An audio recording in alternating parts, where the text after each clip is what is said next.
la ciudad mexiquense y la ciudadanía en general, en el caso del Estado de México, confunde al IEM con el INE.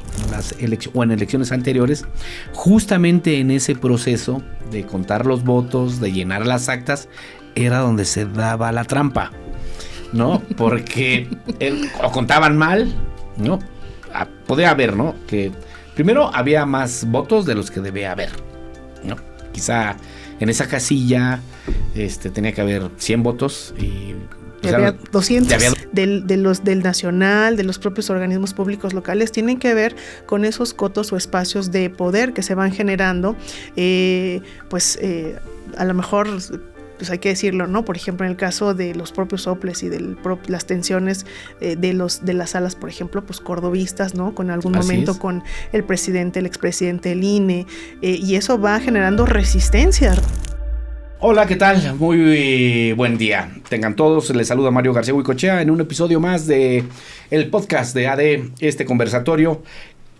Hoy tenemos aquí en el estudio a para mí una muy buena invitada, porque le tengo mucho reconocimiento. Le agradezco que haya aceptado la invitación, y es la maestra Karina Vaquera, quien es consejera del Instituto Electoral del Estado de México. Muchas gracias, Karina, por haber aceptado.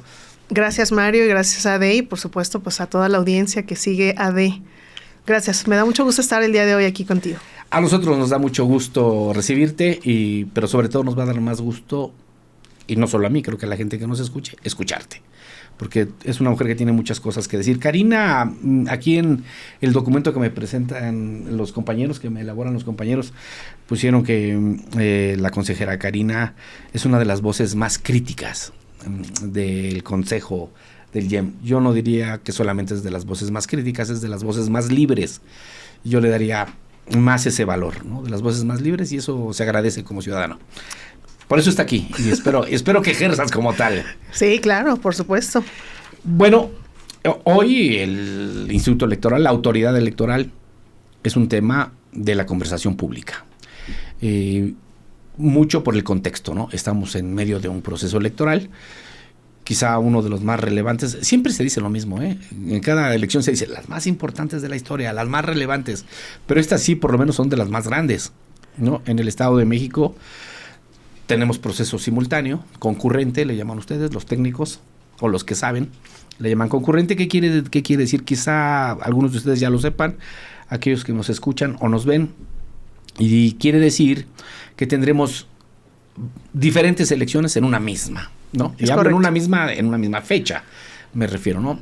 Vamos a votar los ciudadanos del Estado de México por diputados, para elegir a nuestros diputados locales, los integrantes de la legislatura local. Vamos a votar por los gobiernos municipales, los ayuntamientos, los 125 ayuntamientos, como muchos de ustedes sabrán, y si no, les digo así rápidamente, alcaldes, síndicos y regidores. Todos ellos los vamos a votar. Vamos a votar los senadores del Estado de México. Así es. Que también es bien importante. Y vamos a votar la presidencia de la República. Y diputados federales. Son 5 elecciones, ¿no? Así es. Son cinco diferentes cargos, para ponerlo de una manera más clara.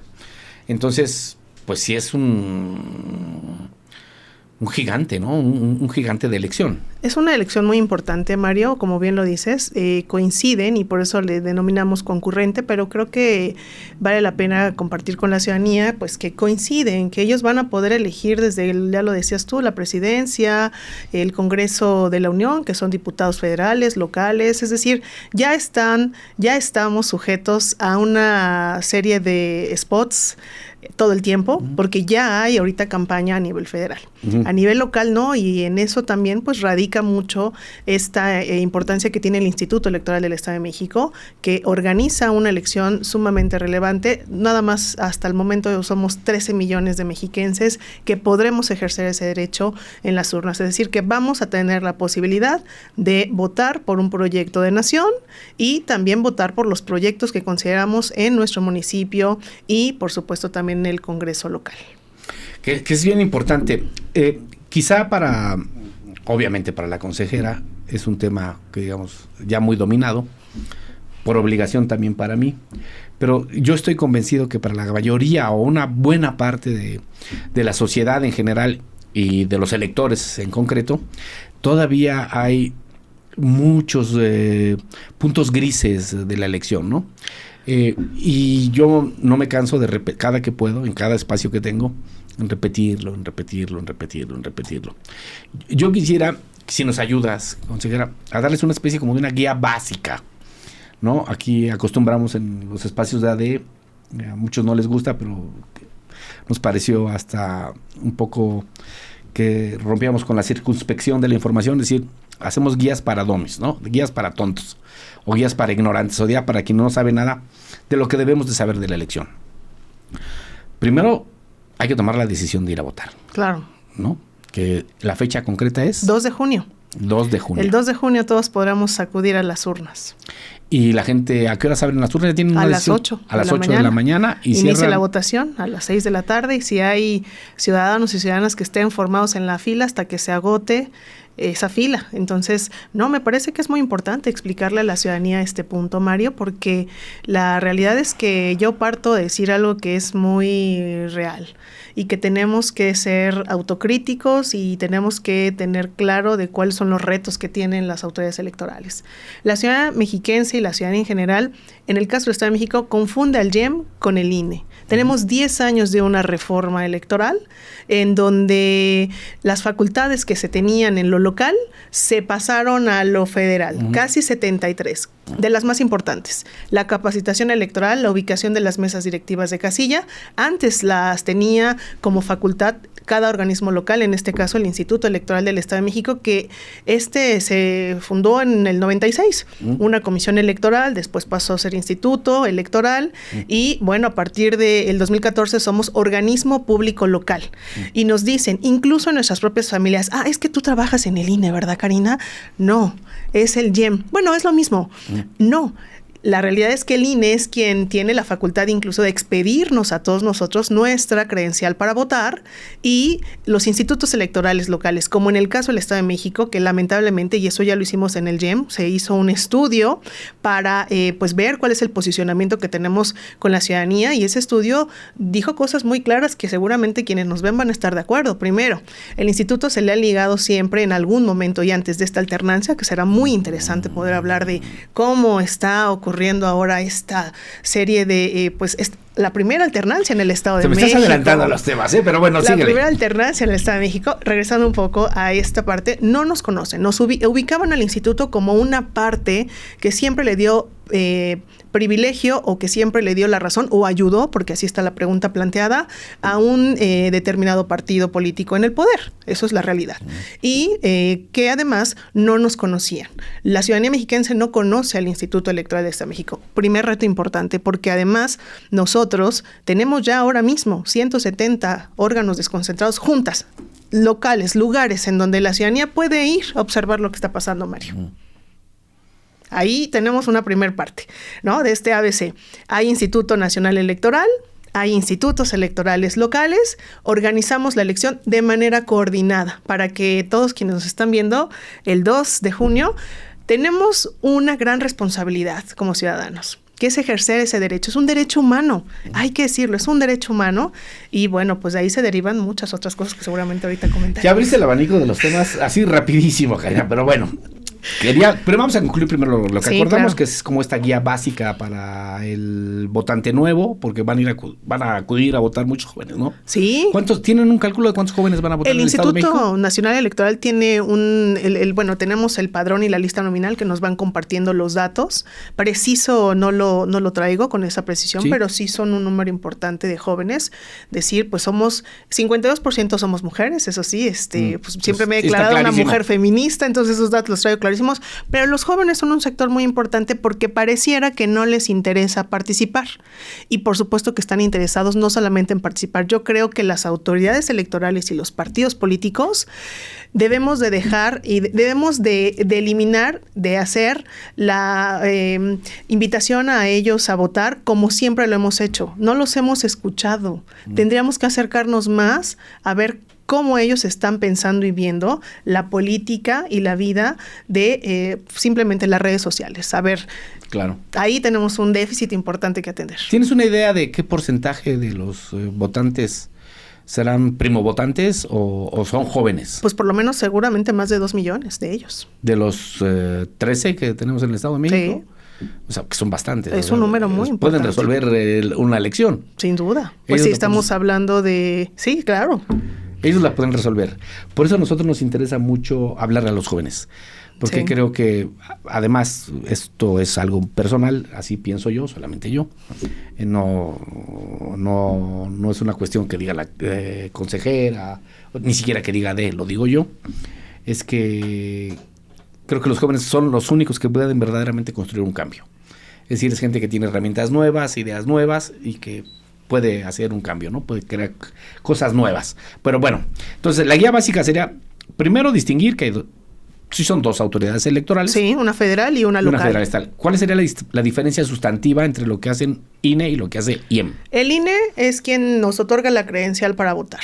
El INE es quien va a capacitar a nuestros vecinos y nuestras vecinas que van a estar el día de la elección recibiendo la votación, van a ser presidentes, secretarios, escrutadores, y el INE los capacita. Eso antes no ocurría, lo hacían los institutos electorales locales, y lo que hacían era que determinaban quiénes eran sus cuates, los contrataban como capacitadores, y entonces no había el orden que ahora tiene el INE, incluso de el orden de visita que tienen que ir siguiendo los capacitadores asistentes electorales, sino decían, él es afín a tal partido político, no, él no que sea funcionario de mesa directiva de casilla. Eso se terminó. Y se tiene un proceso mucho más técnico y profesional que está en manos del Instituto Nacional Electoral desde hace 10 años. Creo que eso ha funcionado muy bien. El Instituto Electoral Local, ¿qué es lo que hace? Bueno, el instituto se coordina con el Instituto Nacional Electoral y nosotros lo que hacemos es llevar a cabo, por ejemplo, de las cosas más importantes, el registro de las candidaturas a nivel local. Nosotros vamos a ser quienes determinemos, revisando pues evidentemente los requisitos de elegibilidad, es decir, que cumplan con lo que dice la Constitución, a los pues candidatas y candidatos de los partidos políticos. Previo a ello, tenemos que revisar que tengan paridad, que haya pues las acciones afirmativas que ahora se van a implementar y que haya estos bloques de competitividad. ¿Qué es esto? Que se divide la votación que tuvieron los partidos políticos en la última elección para determinar en dónde son más, menos competitivos y observar que no pongan a las mujeres, particularmente a las mujeres, en los lugares en donde nunca van a ganar, que es algo que también acontecía y que ahora tenemos que seguir observando y vigilando porque es una tentación permanente. Insisto, esto tiene que ver con todo un sistema patriarcal que tenemos que quitar. Pero el Instituto Electoral del Estado de México, bueno, pues tiene esta encomienda importante en el registro. Ahí también se presentan las plataformas electorales. Vamos a estar observando cómo se desarrolla el proceso electoral. Ahora estamos en intercampaña. Y esto también hay que sí compartirlo, porque ya estamos escuchando muchos spots, porque en el ámbito federal sí están ya en campaña. Y en el Estado de México ahorita estamos en un periodo previo, que es intercampaña. Después vendrá a partir del 26 de abril la campaña, pero creo que esto podría ayudar a la ciudadanía pues a ir visualizando lo que vive todos los días, porque lo vemos todos en el transporte público, en las reuniones que tenemos con familiares, con amigos. La ciudadanía mexiquense es una ciudadanía que sí está politizada. Me dejas sin aliento. Bueno, punto número 1, ya tenemos la fecha. 2 de junio. 2 de junio. Ya distinguimos las autoridades, o sea, quién está organizando la elección, ¿no? Básicamente, quién es el responsable de poner las casillas, de que haya urnas, de que haya boletas, de que haya tinta, de que los nombres aparezcan en la lista, que usted llegue, presente su INE, su credencial del Instituto Nacional Electoral y que usted aparezca en la lista, ¿no? Eso son ustedes. El INE. Y el INE. El INE es la credencial y la lista. INE, la lista, exactamente. Ustedes que haya boletas. Nosotros que haya boletas. Que haya urnas, obviamente. Que haya urnas. Casillas. Que haya crayoles, ¿no? O crayolas. Sí. Que haya la tinta. También. ¿No? Y que se abran y que se cierren como marca. Así es. ¿No? Es eso para que ustedes entiendan. Funcionarios de mesa directiva casilla, quienes reciben los votos, eso el encargado es el INE, pero hay una coordinación. Recordemos que cuando termina la elección, esos votos se cuentan, van a un programa de resultados electorales preliminares, eso es el IEM, es el Instituto Electoral Local, y hay un traslado de estos paquetes electorales a cada una de las sedes nacional y local, es decir, los votos que son de Presidencia de la República, de los diputados federales y de las senadurías, van a los organismos, a las juntas, a los consejos distritales del INE, que son permanentes. Y en el caso de las boletas, de los votos que son para diputados locales y para los ayuntamientos, nuestros y nuestras presidentes y presidentas municipales, van a los consejos distritales y municipales del Instituto Electoral del Estado de México. Hay una coordinación entre ambas instituciones que a inicios de la reforma tuvo sus complicaciones, pero que hoy en día ha ido afinándose en algo que llamamos mecanismos de recolección. Lo digo porque quienes van a ser funcionarios de mesa directiva casilla y pueden escucharnos o vernos, pues tendrán esta palabra ya en su poder, porque estos mecanismos de recolección es lo que se genera para poder llevar estos paquetes a estos espacios donde hay ciudadanos y ciudadanas que están observando la elección. Van a separar obviamente entonces los votos, sí, ¿no? Las urnas. Las urnas con los votos, sí, ¿no? Y el INE se lleva, digamos, los de los procesos federales. Y nosotros. Y ustedes se llevan y ustedes cuentan los de las elecciones locales. O sea, ustedes van a contar y van a dar el resultado de alcaldes o ayuntamientos. Sí. Y de diputados locales. Sí. Solamente. Y el resultado de senadores, presidencia de la República y diputados federales, el INE. Lo va a dar el INE. Así o sea es. que en su monitor van a tener que tener 2 pantallas para que ustedes vayan viendo cómo van dando los resultados. Está complicado, ¿no? ¿Por qué es así? Es un sistema así complejo y ahí es donde radica este reto que tienen las autoridades, que tenemos las autoridades de explicar, porque el PREP, para poder ver los resultados en lo local, pues tenemos un programa de resultados electorales preliminares, pero también lo hay a nivel federal. Entonces, ahí es donde podemos estar monitoreando qué está pasando y siempre, pues con la precisión de que un programa de resultados electorales preliminares es, como su nombre lo dice, preliminar. No es el resultado final porque nosotros votamos el 2 de junio y a partir del miércoles siguiente, que va a ser 5 de junio, es cuando comienza formalmente a darse el cómputo distrital y municipal. Ahí ya empieza la ciudadanía, que son los consejeros y consejeras que ha determinado el INE, la Junta, en este caso el Consejo Local del INE, que también tiene representación en el Estado de México y de un consejo del cual también me honro mucho en haber podido participar en el mismo. Y por la parte del Instituto Electoral del Estado de México tenemos a los consejeros y consejeras que fueron insaculados por parte de nosotros, que son ciudadanos y ciudadanas como nosotros y que están ahí observando y viendo qué votos. Ahí se determina si un voto es válido, si un voto es nulo, si puede haber un cambio en lo que se registró, porque nuestros vecinos y vecinas todos podemos cometer algún error humano, ¿no? Tenemos estas actas de escrutinio y cómputo en donde se llena de cuántos votos se tuvieron, pero bueno, pues por eso está el cómputo distrital, el 5, y el municipal, para ahí determinar de manera muy concreta, y ahí se entregan las constancias a quienes ganaron.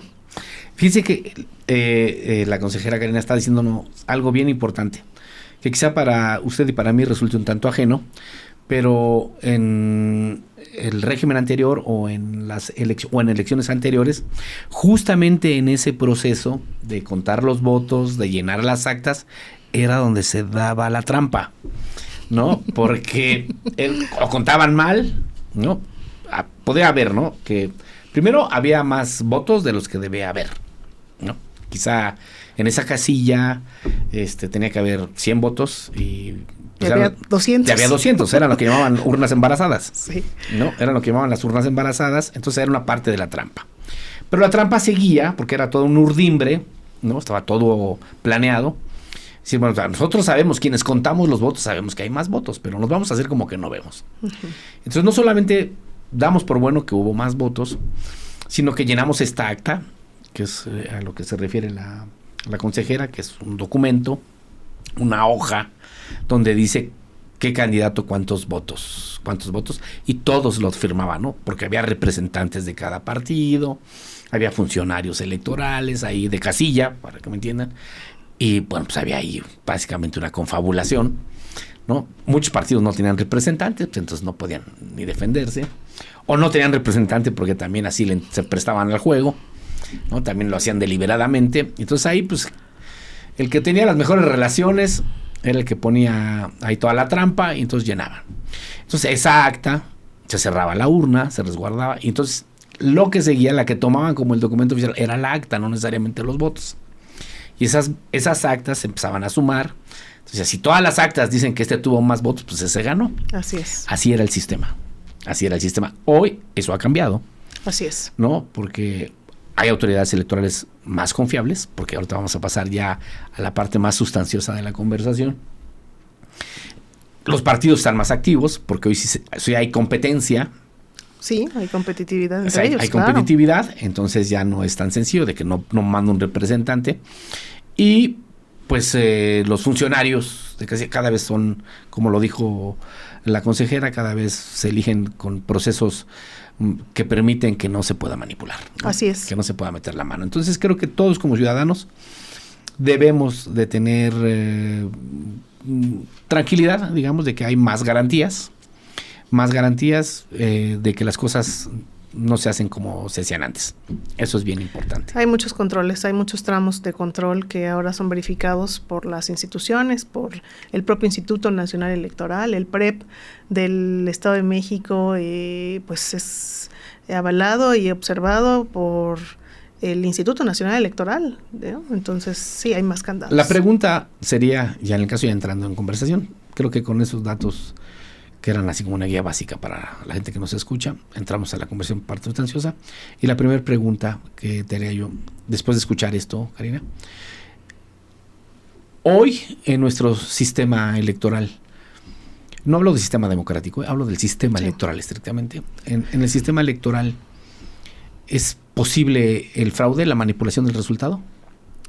Bueno, ha cambiado mucho la forma en la que se hacen las elecciones, ya lo decías muy bien tú, Mario.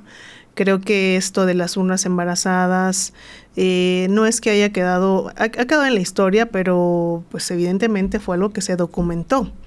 Y hay errores humanos que podríamos y tendríamos que ver si son deliberados o no deliberados. Es decir, la parte técnica, por eso tiene una serie de revisiones. El propio programa de resultados electorales preliminares va acompañado de un comité técnico asesor, que es el COTAPREP, ¿no? Que va observando, son expertos en datos, en estadística, para ver cómo se va a presentar. Pero creo que lo que sí podemos decir es que se ha ido perfeccionando. Sin embargo, siempre es importante estar muy alerta por parte de toda la ciudadanía y por parte de las autoridades electorales en estas determinaciones, justo por lo que decías, ¿no? Antes había confabulaciones y había pues posibilidad de ponerse de acuerdo. ¿Y qué es lo que impide que exista ese tipo de circunstancias en cualquier momento y con cualquier tecnología de la información? Lo que lo impide es que existan integrantes de los consejos que sean pues independientes, que sean autónomos, que estemos comprometidos con la ciudadanía y que podamos poner énfasis y sobre todo cuando algo está incorrecto, cuando algo puede prestarse a algo que es no ciudadano, pues decirlo. Entonces, más allá de si hay fraude o no, me parece que es muy relevante contar con colegiados que estén comprometidos con la ciudadanía, que tengan convicciones muy claras de poder avanzar hacia un Estado democrático. Lo voy a plantear de una manera distinta, consejera, porque creo que no lo planteé de la manera correcta al hablar ya de fraude. Yo diría, se ha mejorado el mecanismo, ¿no? O el sistema para reducir el riesgo de trampa. Sí.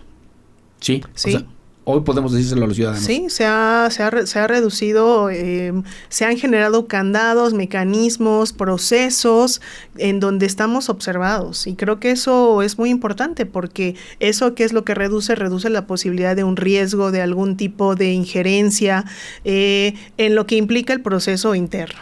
Pero aún así, insisto, debemos estar muy vigilantes todos y muy atentos a lo que ocurre. Pero sí ha disminuido. Ahora voy a una pregunta que sé que es técnica, pero sé que la voy a decir de una manera que todos podamos comprender. Quizá por inocencia, por candidez de los electores, pensamos que cuando se han dado trampas obvias, denunciadas, se hacen el día de la elección. O solo se construyen el día de la elección. Y la verdad es que no. Es que la trampa se empieza a construir mucho antes. Esos procesos. La trampa no se hace en un solo día, en una sola acción. La trampa es una secuencia de cosas que se van concatenando y que dan como resultado el día de la elección o funcionan el día de la elección.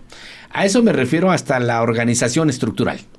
Claro, claro, porque el día de la elección, a ver, lo que yo puedo decirte es que hay un cuadernillo con el número de votantes por cada una de las casillas y quien se presenta y vota, se le pone vota y tú sales con tu dedo marcado de que votaste y esa tinta es indeleble, no se borra. Entonces ahí no está la trampa, es decir, acudimos, las urnas están vigiladas, ahora hay representación de la mayoría de los partidos políticos, que es algo que no había antes, pero esto que dices, bueno, pues claro que se tiene que tener una alerta permanente desde incluso antes de que inicie el proceso electoral formalmente.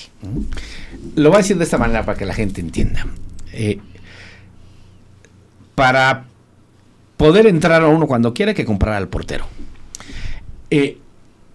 Era obvio que antes en la selección de la gente que participaba, de las personas que participaban en el proceso, sobre todo aquellos que contaban, como lo dije, que contaban los votos, que revisaban las credenciales, creo yo, además no creo, con conocimiento de causa, que ahí se hacía la trampa, ¿no? Es decir, quien revisaba, quien juzgaba, era donde se podía ver laxitud y se podían pasar por desapercibidas muchas cosas.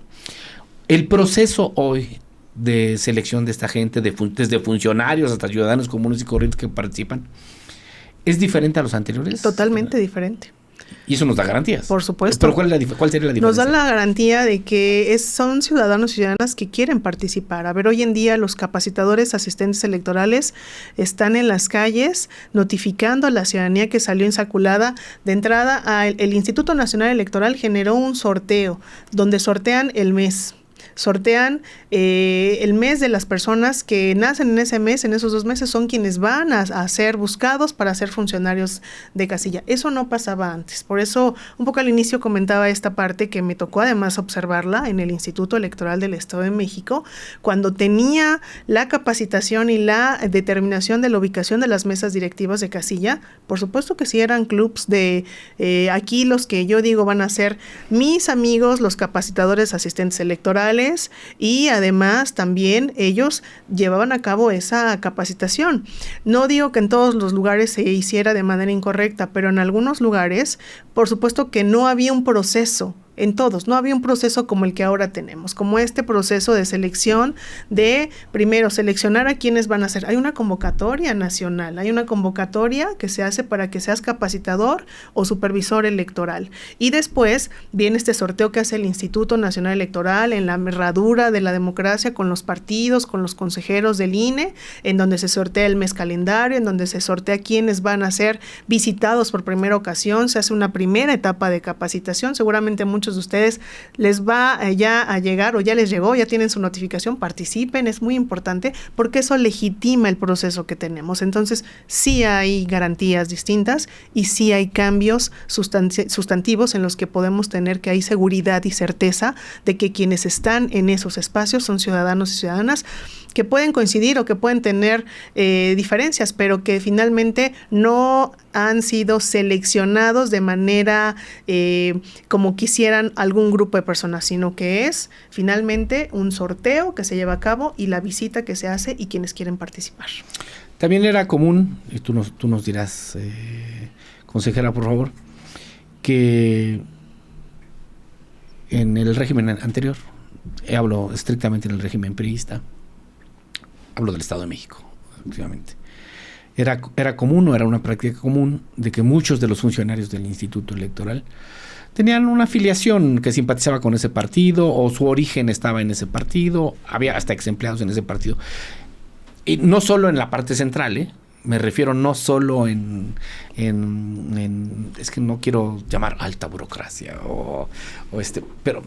pero así es, de filopriistas, así lo puedo decir, de filopriistas, o de gente incondicional al régimen y a ese partido, para ser concretos, y se daba pues en los municipios, en las vocalías, en todas las estructuras.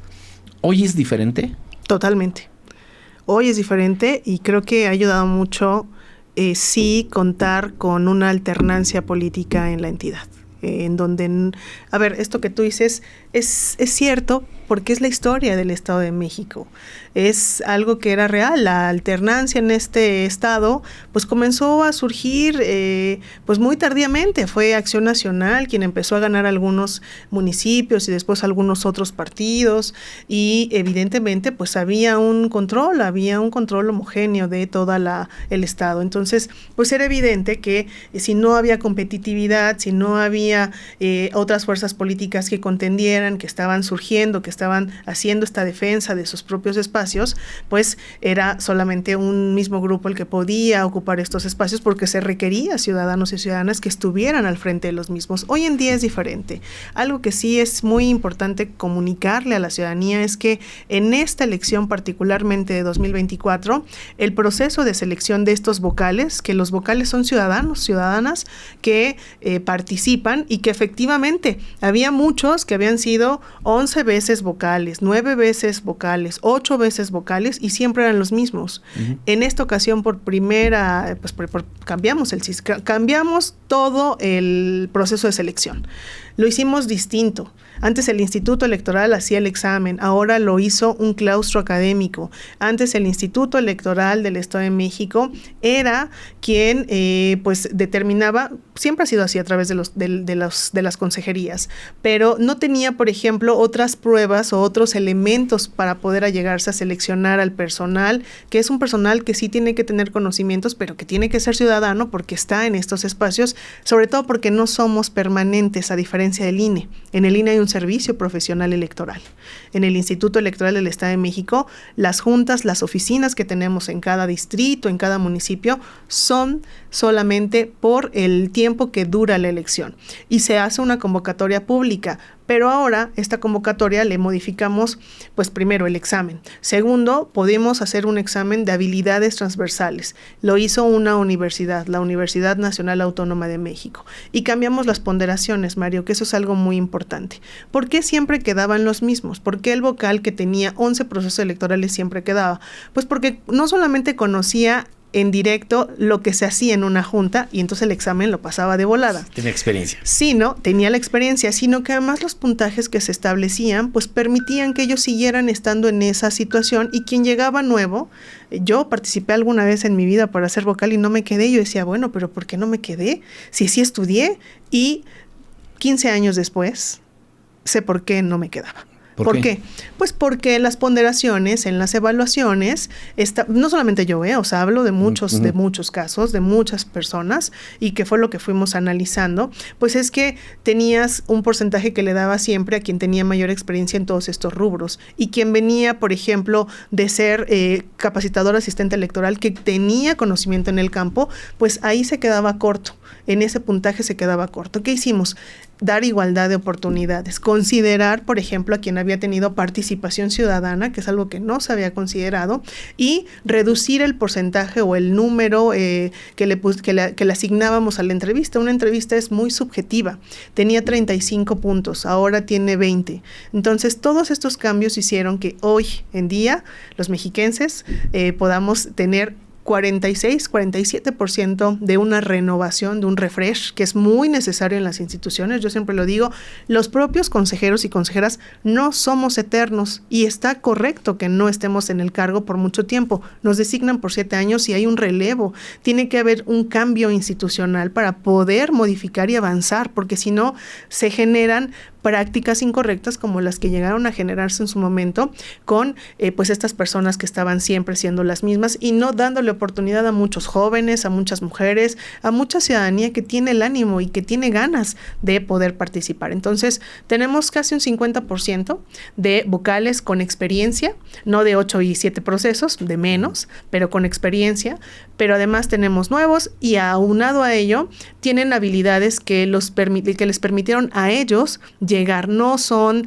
amigos de ningún consejero, ninguna consejera, de la presidenta, no son amigos de nadie de nosotros. Son personas que se ganaron su espacio porque participaron en una convocatoria pública, porque pasaron el examen, porque pasaron la entrevista, porque demostraron tener habilidades de liderazgo, de trabajo en equipo bajo presión, y que están ahí por su mérito propio.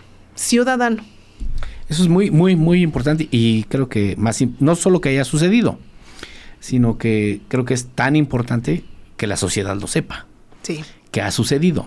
Porque creo que estas cosas, valga la comparación que voy a hacer, son como el amor, ¿no? No importa que se ame si no se expresa, si no se manifiesta.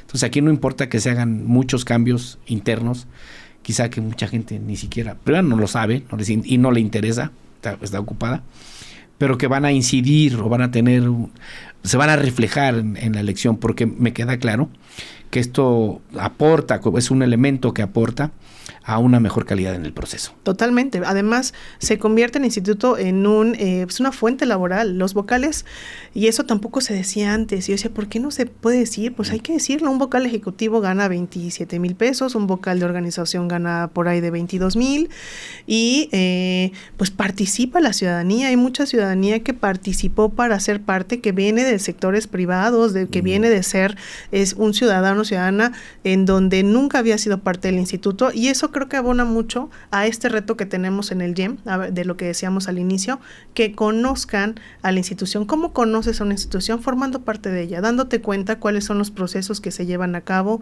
y cuáles son las áreas que tenemos para poder mejorar a través de ellos.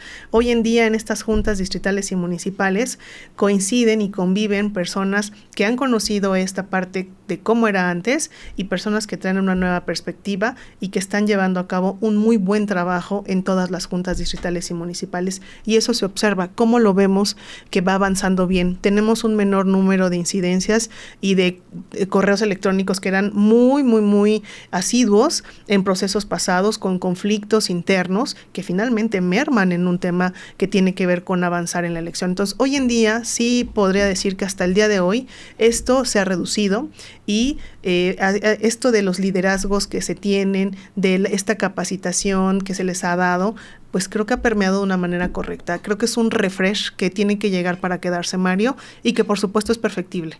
Simplemente el tener ya instituciones externas que hicieron el examen, que generaron este tipo de pruebas, y en donde además todas las consejerías y los partidos políticos estuvieron de acuerdo, habla muy bien del Instituto Electoral del Estado de México, y la ciudadanía puede estar segura de que en estas juntas hay mujeres y hombres que están comprometidos con la democracia mexiquense. Vamos a otras preguntas. Creo que con esto ha sido más que suficiente sobre ese tema. Pero hablando sobre la independencia, la libertad con la que opera el instituto, que es fundamental. Sí. Es fundamental. Hasta hace no mucho, consejera Karina Vaquera, al Instituto Electoral del Estado de México, al Consejo, básicamente, ¿no? Se le consideraba en la conversación política casi la subsecretaría de elecciones de la Secretaría General de Gobierno, ¿no? Del gobierno en turno. Y esto porque la toman casi como, al menos en esa conversación, no sé si en la realidad específica, pero al menos en la conversación casi se le hacía pasar como un apéndice, ¿no? Del Poder Ejecutivo. Un apéndice del Poder Ejecutivo. ¿Tú crees que es justo que o estaba bien ganada esa apreciación? A ver, dinos. Pues yo soy consejera electoral, me considero una consejera electoral ciudadana, crítica, soy académica, Mario. Sé de esta parte histórica del instituto y lo sé porque me he detenido a revisar muchos documentos de muchos y muchas, no solamente analistas, sino también quienes han narrado la historia del instituto electoral. Y yo creo que si tú quieres ver de qué lado está un instituto, pues tienes que ver qué es lo que va pasando en un proceso electoral y cómo se van tomando las determinaciones. La ciudadanía, que hay gran parte que no conoce y no ubica el instituto por su nombre, pues claro que cuando vota y se da cuenta de los resultados o observa lo que está pasando, en años anteriores pues tuvo comentarios pues nada gratos para el instituto. Entonces yo creo que tiene mucho que ver en esta parte de cómo estamos observando que se da una elección. En una elección siempre hay quien gana y quien pierde. Es diferente una elección a la gubernatura que una elección como la que estamos ahora llevando a cabo. Pero pues sí, la realidad es que en las votaciones, y pongo un ejemplo muy concreto, 2017. Sí. 2017, el sentir de la ciudadanía, me tocó recorrer varias casillas porque yo era consejera distrital y pues había muchas personas que decían, no, esto no coincide con lo que hemos vivido, y incluso, ¿no? Hubo analistas y hubo académicos que narraron diferentes sucesos de temas de terrorismo electoral, de cómo es que un número importante de servidores públicos pudieron arribar es decir, hay una serie de circunstancias que se presentan en cada elección, pues que van marcando estos dichos que finalmente, bueno, yo insisto, hay que ver cómo vota el Consejo General, cómo ha votado y cómo ha resuelto ciertos casos en los que la ciudadanía, estamos bajo el escrutinio público, la ciudadanía dice, Consejo General no está haciendo bien las cosas o sí está haciendo bien las cosas. Esa es una realidad. Entonces, si había justicia, había sustancia para poderlos etiquetar así. Yo creo que las instituciones tienen que cambiar, Mario. Yo creo que, a ver, cualquiera diría, no tengo yo ningún elemento probatorio para hacerlo, pongo lo que yo he vivido como consejera distrital, como consejera local, como ciudadana. No había tanta independencia como ahora, lo podemos decir así. No la había. Ahora entrando en este tema y un poco más de fondo, yo sí creo que lo que ahora tenemos con la alternancia es muy interesante, Mario, porque lo que estamos viendo es cómo esta alternancia va incidiendo en el discurso de las consejerías, es decir, cómo hay un desplazamiento, un corrimiento a la lógica del poder. Si queremos adentrarnos un poco más a ese tema, así. Es cómo es que la alternancia pues te permite ver cómo es que pues hay este deslizamiento hacia una lógica de poder que ya no es el sistema de un solo partido, sino que ahora esta alternancia permite dar cuenta, bueno, ahora, lo cual me da gusto, lo debo decir, pero ahora hay quienes se han convertido en paladines del feminismo, ¿no? Y en 2021, pues no había acciones afirmativas, teníamos un enorme déficit ahí en ese tema, pero también en temas de mujeres, y ahora se ha vuelto un discurso en el que se apoya de una manera muy férrea. Pero bueno, yo por eso digo, hay que regresar a ver cómo se había votado. Por eso es muy interesante ver lo que está pasando, porque sí observamos que la lógica de poder permite cambiar discursos en las narrativas de quienes integramos los cuerpos colegiados y también dar cuenta de quienes nos mantenemos en una misma postura desde el día 0 hasta el día de hoy. Es bien interesante lo que acabas de decir y creo que lo dijiste de una manera que todos lo podemos comprender. Cuando empezamos este conversatorio, lo dije quise resaltarlo, que una de las razones por las cuales la consejera Karina Vaquera estaba sentada aquí y estábamos muy interesados de platicar con ella es porque se ha consolidado, está como una de las consejeras más libres, no solo más críticas, como me pusieron en el guión, sino más libres. Pero parece que eso ya es algo contagioso. No, ya es más contagioso, ya es más común en este consejo, que tiene diversas lógicas o se puede entender desde diversas lógicas. Quizá una es la de la oportunidad o la del interés político, pero creo yo, no sé si tú me dirás, pues será bienvenida siempre y cuando sea de beneficio a la ciudadanía, ¿no? Quizá no sea muy honesto o quizá sea de saltimbanqui, lo puedo entender, pero si el resultado final es que se sostenga y que haya congruencia real, no sé si se pueda cambiar de un día para otro, pero ya sería otro cuento, pero es real, o sea, es mejor estar así como se estaba antes. Pues yo creo que lo que tenemos que hacer es que se pueda mantener esta idea de ser más abierto. A ver, la atmósfera de la alternancia ha permitido que esto que yo te comento, los vocales, en otro momento, en el 2021, hubiera sido imposible. Imposible, sí. ¿Qué es lo que lo ha permitido? Pues por eso decía, esta alternancia y esta atmósfera lo que genera es una recomposición, un reacomodo interno, pero un reacomodo también de los apegos, ¿no? Es decir, la lógica de poder que hemos mencionado, porque ahora pues se está cargando mucho más a la parte social, a la parte feminista, lo cual me parece muy bien, siempre y cuando sea en verdadero beneficio. Pongo un ejemplo, 2021, acciones afirmativas. Hubo quien a mí me dijo, es que proponer eso es un llamado a misa, pero ¿por qué si la Constitución nos obliga como autoridades a hacerlo? Y hoy en día, pues insisto, ¿no? Se es feminista, pero hablo de todo el conjunto.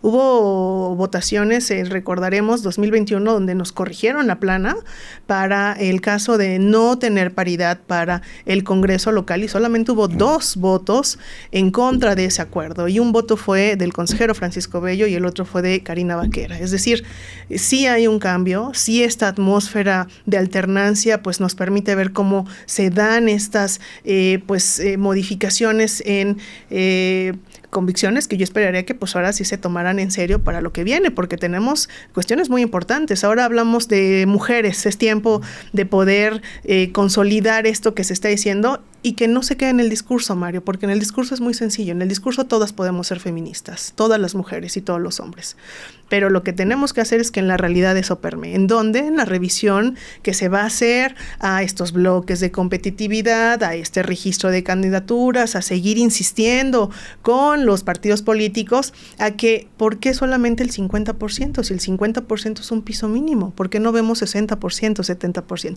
Tienen sus complicaciones los partidos, también hay que reconocerlo.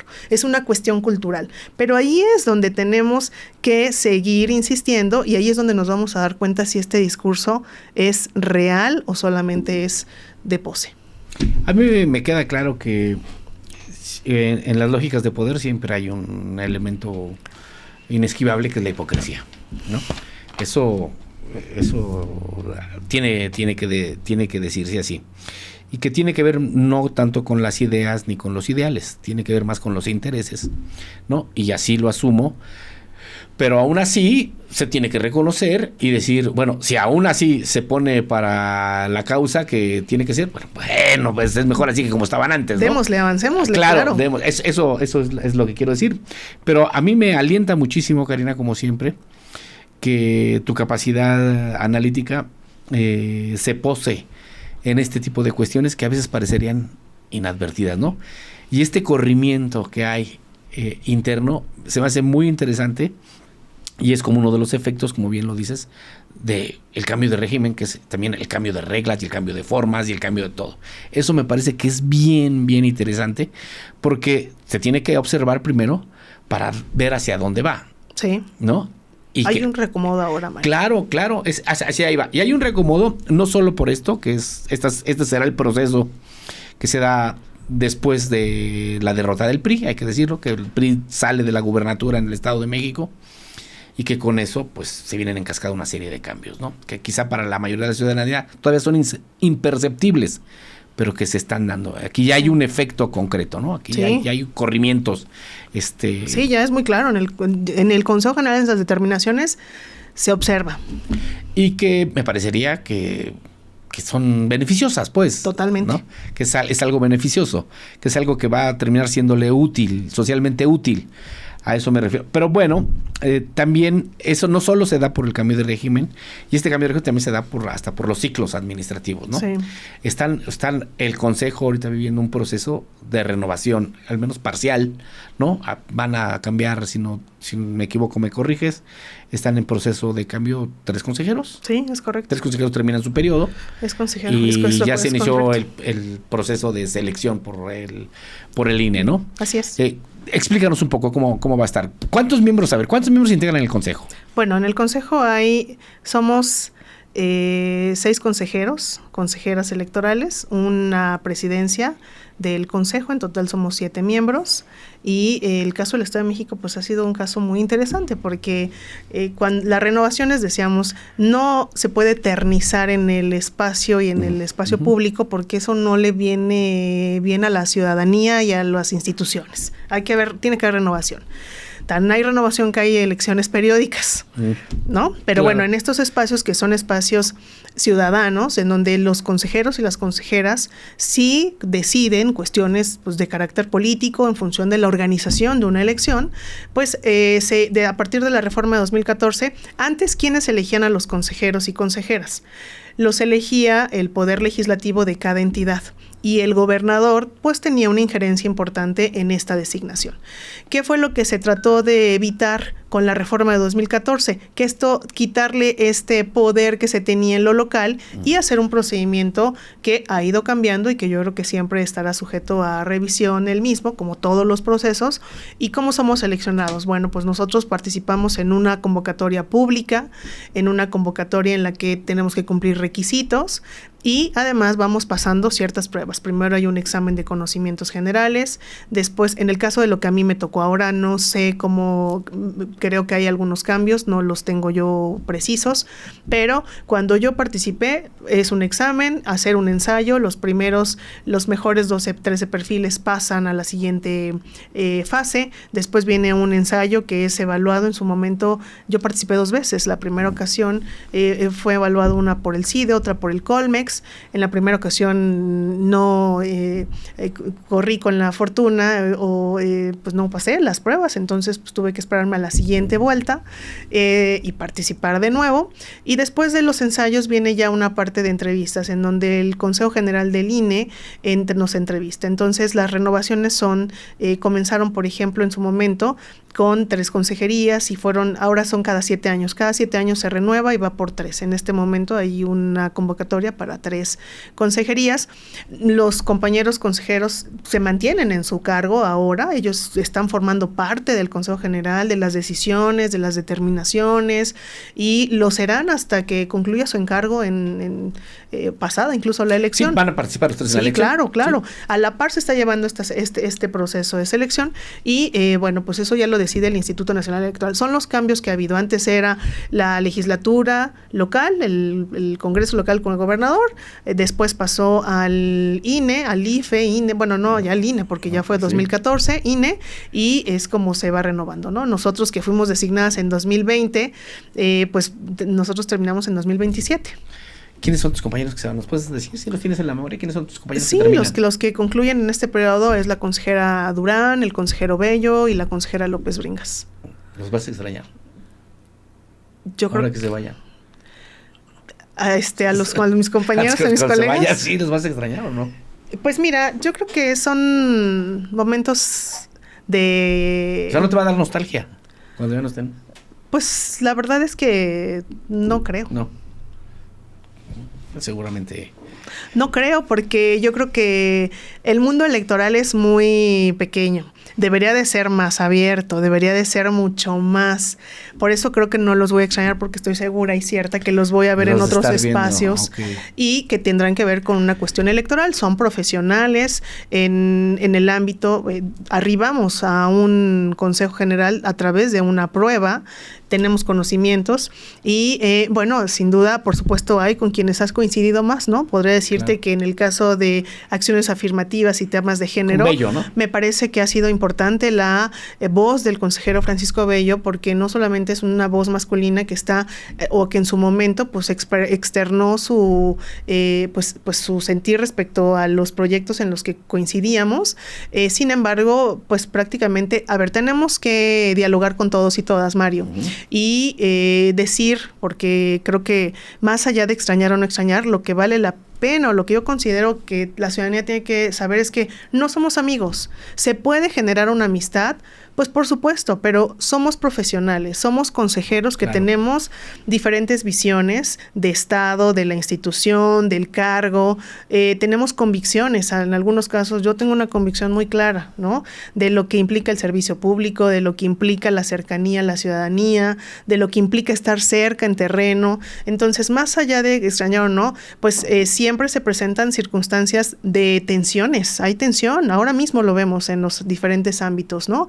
Yo creo que lo que se tiene que hacer siempre es privilegiar el consenso y privilegiar la palabra, los argumentos. A veces en algunos momentos hubo carencia en algunas cuestiones de argumentos. El Instituto Electoral pasó por momentos nada sencillos, es decir, la muerte de Pedro Zamudio, cuando arribamos 3 consejeras. El presidente anterior, después procesos en donde no se tomaba una determinación en las convocatorias que surgieron, y finalmente el arribo de una presidenta al Instituto Electoral del Estado de México ya definitiva, que pues sí creo que en este tema pues ha ido abonando a tener pues una posibilidad de ir cambiando cosas, ¿no? O sea, decir que todos somos muy amigos, pues sería falso.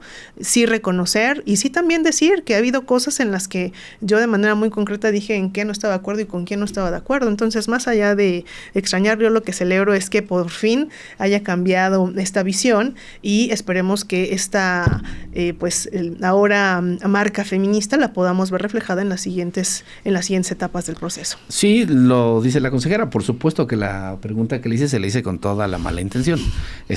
No crean que no lo hice así, lo hice con toda esta picardía. Dice Karina que sí, todos son profesionales. Yo le agregaría, y eso lo digo yo, pero todos son distintos. Sí. ¿No? O sea, el que sean profesionales no los iguala. No. Coincido. Los puede equiparar, pero no los iguala. O sea, son distintos, y la verdad hay que diferentes visiones, ¿no? Cada quien tiene una visión y se refleja en sus debates, se refleja en sus votaciones, y alguien a la que particularmente, lo voy a decir en términos coloquiales, en no pocas ocasiones te han echado un montón, es a ti, ¿no? Es cierto. Te han echado un montón. Esta será la segunda vez que refiero esto. Recuerdo hace no mucho hubo ahí una discusión dura, fuerte, por algunas cuestiones administrativas, ¿no? Sobre el famoso caso de las camionetas y esto, y te dieron, pero se te fueron a la yugular, pero a la yugular. Y había otras anteriores que hasta te querían iniciar procesos ahí internos. O sea, había una tensión. En este consejo ha habido mucha tensión. Quizá porque tienen posiciones muy diversas. Ha habido diferentes momentos en los que sí ha ocurrido esto. La verdad es que las tensiones al interior de los órganos colegiados lo vemos ahora en el ámbito nacional, en el propio INE, en la propia sala superior, porque me lo han preguntado y es evidente lo que observamos. En el Instituto Electoral del Estado de México no estamos exentos de ello. Por supuesto que hay tensiones y ha habido tensiones muy fuertes. En el caso de las camionetas, me mantengo en lo dicho. Yo me mantengo con la camioneta, uso ahora la que era del entonces presidente Pedro Zamudio. No la acepté, no la he aceptado. Me han enviado oficio, me han insistido, y me mantengo en esa convicción porque no voy a aceptarla, porque no me pareció adecuado desde el inicio, y lo sigo manteniendo. Por eso no la he aceptado, me mantengo con la misma camioneta. Bueno, no es la misma, porque la que tenía era blanca y la que después me cambiaron fue de esa misma, digamos, el lote o grupo de camionetas que en su momento utilizó el presidente Pedro Zamudio, y que es la que ahora yo tengo. Por si ven que es un color distinto, es exactamente la misma, no es nueva. Y sí, claro que sí ha habido una serie de algún oficio, ¿no? De si yo quisiera cambiarla, pero yo lo digo abiertamente, no creo, lo dije en su momento, y en su momento también, no todas, también hay que decirlo, no todas mis compañeras participaron en esta parte. Hubo quien lo hizo, y de una manera creo que nada correcta, porque finalmente los consejeros permitió algo que no se hizo, y que lo voy a tener que recordar en este espacio. ¿Sí? Yo les dije, es una oportunidad muy importante para transparentar todo. Hagámoslo. Y no se ha hecho. Yo me mantengo en ese dicho. Entonces sí creo que todas las acciones que hace el instituto tienen que transparentarse, bueno, además no puedes hacer tu uso de información que además, en algún momento tienes esa información privilegiada por formar parte de ciertas comisiones o ciertos espacios, como ocurrió en ese momento. Sí me parece que fue algo incorrecto. Yo lo respeto mucho a todas mis compañeras y tengo esta franqueza de poder decir lo que creo con ellas al seno en las reuniones, y también creo que las tensiones existen, Mario, y a veces estas tensiones sí entorpecen y sobre todo obstaculizan mucho de los trabajos que se puedan llevar a cabo. Sin embargo, algo que hay que resaltar es que la ciudadanía mexiquense puede estar tranquila porque la institucionalidad del Instituto Electoral del Estado de México lleva a buen puerto las elecciones y esta no será la excepción. Es decir, las tensiones son normales, pueden ser muy fuertes. Yo, cuando arribó la presidenta del actual, la doctora Amalia, lo dije en esa sesión. Me parece que hay un cambio importante porque por la parte académica, la parte de tener una idea distinta puede ayudar a que otras visiones puedan irse sumando para poder hacer cambios. El instituto sí creo que ahora tendría que entrar en una dinámica de cambios importantes porque estuvimos en mucho impasse, ¿no? O sea, con no tener una presidencia definitiva, con un proceso electoral en marcha como era el 2021, con consejerías nuevas que llegábamos en ese momento. Ahora, tenemos una experiencia distinta. Ya desde hace un año, en 2023, pasamos un proceso ya con un cuerpo colegiado completo y las tensiones, pues claro que hay tensiones y va a seguir habiendo tensiones. Aquí el punto es que la institucionalidad y el personal, el profesionalismo es el que tiene que prevalecer. Hablaste de cambios. ¿Qué cambios ves tú como necesarios? Bueno, una vez que concluya el proceso electoral, creo que es muy importante tener diagnósticos de cada una de las áreas del instituto. Habría que ver. Dime las tres que tú consideres que ya tengas tú identificas tú. Mira, una de ellas tiene que ver con el Sistema Nacional Electoral. A través de esta reforma, lo que generó, lo que propone es tener órganos que sean autónomos, que sean independientes, que sean imparciales, que sean objetivos, que sean transparentes. Y eso, como que cuiden la paridad, ¿cómo se da? Teniendo personal especializado, teniendo personal que sea muy técnico, ¿no? Entonces, desde el 2021, por ejemplo, el Instituto Nacional Electoral hizo un diagnóstico en todos los organismos públicos locales respecto del personal que formaba parte de este sistema profesional electoral, que se llama SPEN, Sistema Profesional Electoral, en donde son convocatorias abiertas en las que participa la ciudadanía y puede obtener una plaza en función del conocimiento que tiene. Esto en el Instituto Electoral del Estado de México sigue estando muy reducido. Hay institutos, por ejemplo, que tienen un número de plazas administrativas. En el caso del Estado de México tenemos poco más de 430 plazas administrativas y que son miembros del SPEN, estamos hablando solamente del 8%. Es un número muy reducido. En ese diagnóstico que hizo entonces el Instituto Nacional Electoral, lo que planteó es que de acuerdo a lo que tenía el IEM, podríamos llegar a tener un número mucho mayor, hasta 43 plazas. Tenemos 32 aproximadamente, puede errar el número en 1 o 2, pero podríamos llegar hasta 43. Y eso en este lapso, desde que está ese diagnóstico, no se ha hecho. Me parece que es algo importante porque tener personal que se encuentre formando parte de una convocatoria pública, que haya logrado este proceso, pues es importante porque está hablando de la especialización, de la parte técnica que se requiere en todos los institutos. Y tenemos personas muy valiosas en la propia institución que pueden ser parte de estos espacios a través del concurso de estas convocatorias. Entonces, ese es un primer punto. Yo creo que esto, ¿por qué no se ha hecho? Esa es una pregunta importante. Sí. Porque cómo es que funciona, ese es algo que habría que hacer el diagnóstico internamente, cómo funciona el Instituto Electoral del Estado de México, porque creo que será una oportunidad muy valiosa para todos los quienes están participando y que se abriría a la ciudadanía. Necesitamos contar con personas especialistas. Otra de las cuestiones, el tema de género, yo sí creo que seguimos estando ahí en un déficit con las mujeres que van a contender, pero que seguramente veremos la forma de poder atender lo que se pueda ir presentando en el proceso. ¿Por qué lo digo? Porque en 2021, algo que se hizo de manera incorrecta y que yo sigo en contra de cómo se hizo y lo voté en contra en su momento, es que el Código Electoral establece y nos obliga, incluso tuvimos un exhorto por parte de la legislatura del Estado de México, no solamente en el tema de paridad, lo tuvimos también en esta parte donde nos determina que tenemos que tener una unidad de igualdad de género y aparte tenemos que tener una unidad técnica que sea especializada para atender los casos de violencia política contra las mujeres en razón de género. Y la solución que se planteó en ese momento, más fácil, pues fue, yo le digo, hacer un Frankenstein que no tiene y no está cubriendo las necesidades, la realidad, y por supuesto que pues no tuvo un diagnóstico previo para poder hacerlo. Lo que se hizo fue generar una unidad que tuviera estas dos, que se fusionara, y me parece que eso no es algo adecuado. Entonces sí tenemos que agarrar el toro por los cuernos en serio, okay. si siendo no solamente mujeres, sino atendiendo la realidad que se tiene a nivel internacional, a nivel nacional y en el propio estado, tendremos más de 6,000 candidatas seguramente participando, porque serán más de 14,000 registros, aunque son 1,302 cargos.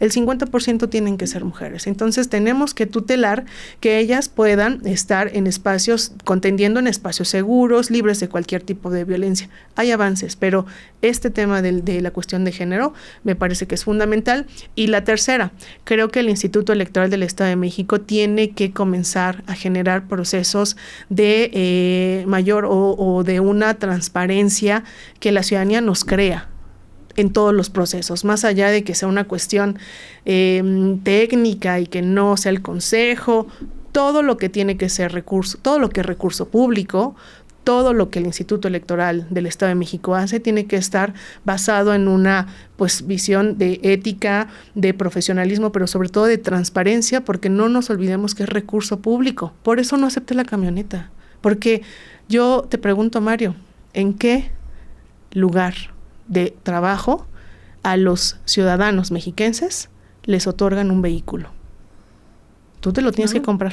Claro. Entonces, yo ahí sí me mantengo. Por supuesto que el uso que hago del vehículo, pues me da mucho gusto visitar a los vocales y a las vocales y ver cómo está funcionando, pero creo que hay que mantenerse en estas convicciones y sé que habrá pues a lo mejor alguna situación de incomodidad, pero pues es la realidad. Estamos en un ámbito en el que el recurso público tiene que transparentarse, las decisiones también, y por eso siempre invitamos a que incluso acudan al Consejo General a poder presenciar las sesiones son públicas y a veces tenemos pues el auditorio vacío. Entonces creo que es importante invitar a los jóvenes que puedan formar parte, que quieran ser consejeros.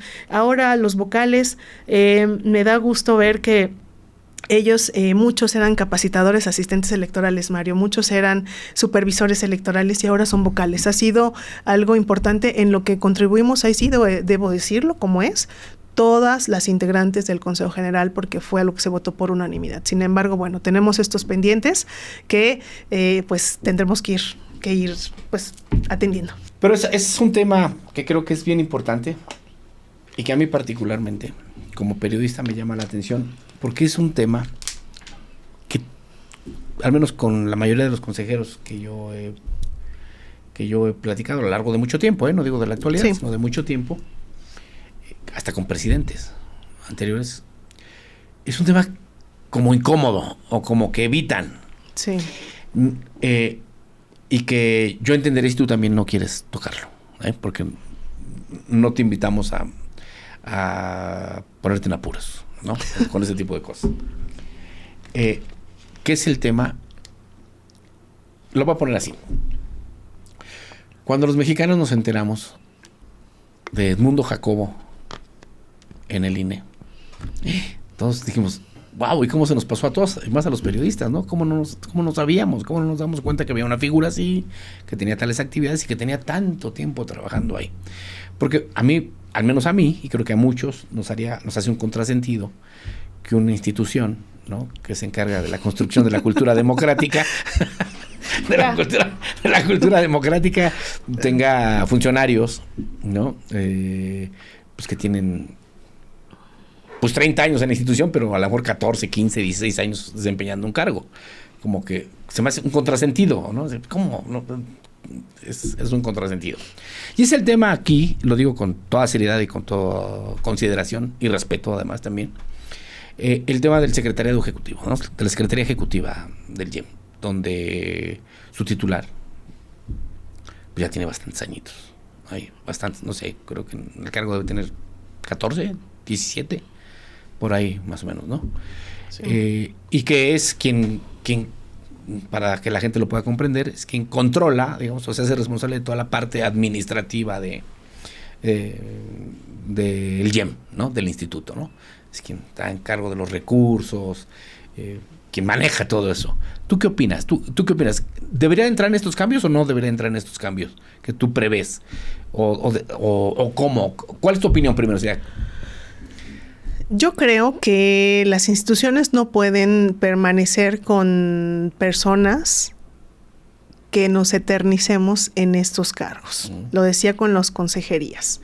El INE, por ejemplo, con este ejemplo que tú ponías, pues claro que es muy llamador esta parte de tener estos controles, que además hay que decirlo, no es un trabajo exclusivo del instituto, es un trabajo, creo que tiene que abrirse a revisar la normatividad y las posibles, esto que a muchos les puede causar como reformas, sí, ¿no? Yo sí soy de las que creo que hablar de reformas electorales no nos debe de dar miedo, al contrario, lo que tenemos que hacer es plantear los temas que creo que tienen que ser modificados o tienen que ser reformados, porque pues claro que las instituciones tienen que renovarse. Entonces, si tiene la Secretaría Ejecutiva del caso del OPLE, del EDOMEX, tiene todas estas funciones, son porque las tiene conferidas por la propia ley. Claro. Y ahí es donde tenemos que, es muy importante pues ir a la parte histórica de la conformación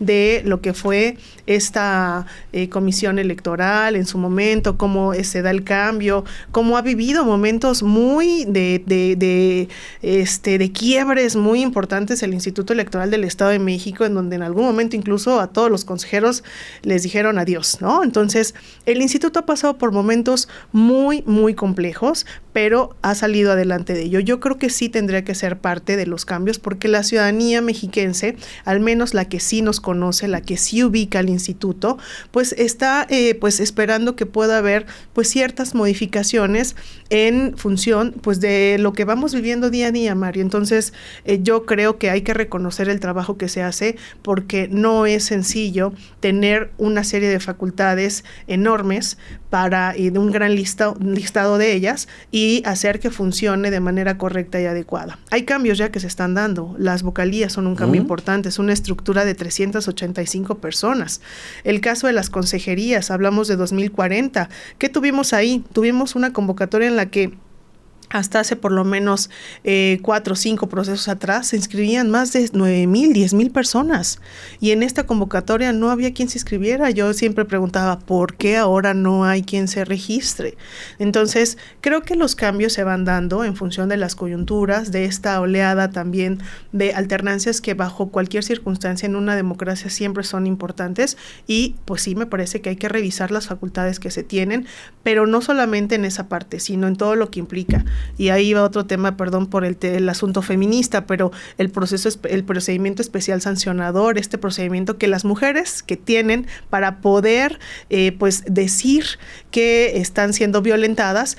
En el caso del Estado de México lo lleva una parte la Secretaría Ejecutiva y otra parte al Tribunal Electoral. Son de las cosas que se tienen que modificar. A propósito de los 3 puntos que tú referías, ¿cuáles identificas? Es que no identifico 3, identifico muchos, pero se requiere también voluntad para poder hacerlo de quienes integramos el cuerpo colegiado, y de verdad querer hacer pues avances que sean de beneficio para la ciudadanía. Y yo creo que sí hay hay voluntades que sumarían estos esfuerzos, sí lo creo. Ya ven, porque reconocemos a Karina como una de las voces libres. Sí, no le entra al tema. Eso me parece que es plausible. Gracias. Te lo digo con honestidad, Karina. Es un tema que de verdad para todos lo evitan, ¿no? Lo evitan. Lo entiendo, no soy inocente, entiendo, hay una consecuencia política cuando se habla del tema, pero se asume con responsabilidad, ya lo dijiste claramente, creo que sí debería ser. Nada debería de permanecer intocado, ¿no? Son 2 vías. Una es que pues reconozcamos el trabajo que se ha hecho, sí, reconocer las trayectorias, y cada proceso electoral es la que nos determina cómo es que lo hemos hecho. En el 21 pues tuvimos falta en la paridad, y eso es una cuestión que atañe a todos, pero sí creo que las personas no deben estar por largos periodos en los espacios, porque siempre hay que dar oportunidad a que se renueven pues estos espacios, que se refresquen. Nosotros mismos, insisto, somos parte de ello. Imagínate una consejera 20 años, ¿qué aportarías ya de nuevo? Además es un contrasentido. Y aún así hay en el ámbito incluso pues nacional que se ha dado pues ciertas resistencias. Estas tensiones que se dan al interior de los órganos del nacional, de los propios organismos públicos locales, tienen que ver con esos cotos o espacios de poder que se van generando, a lo mejor, pues hay que decirlo, ¿no? Por ejemplo, en el caso de los propios soples y las tensiones de las salas, por ejemplo, pues cordobistas, ¿no? Con algún momento con el presidente, el expresidente del INE, y eso va generando resistencias. ¿Por qué? Porque se genera pues una gran estructura bajo ciertos principios que hay que tener muy, muy claros cuáles son en la materia electoral: la certeza, la legalidad, la imparcialidad, y cubrir y hablar de la paridad en serio. Entonces, si nos mantenemos en esa línea, creo que ayuda mucho para poder hacerlo. Sin duda es una cuestión que tendrá que reformarse y que tendrá que verse con muchos otros temas por parte del legislador. Pero eso ya lo podremos ver de manera posterior. Por lo pronto, el Instituto Electoral tiene la encomienda de organizar esta elección local, lo va a hacer, la institucionalidad va a prevalecer y cada uno de nosotros y nosotras tendremos una boleta el 2 de junio, así que hay que ejercer ese derecho. Pues ya casi concluyó el conversatorio con esta frase la consejera. Esta es una curiosidad para terminar, Karina, antes de que tú cierres. Es algo profesional, te lo quiero preguntar porque es una pregunta que comúnmente le hago a la gente que invito al conversatorio, y es: dime 2 momentos específicos. El más satisfactorio, primero, el más satisfactorio que has tenido como consejera. ¿Cuál es el momento más satisfactorio que has tenido como consejera?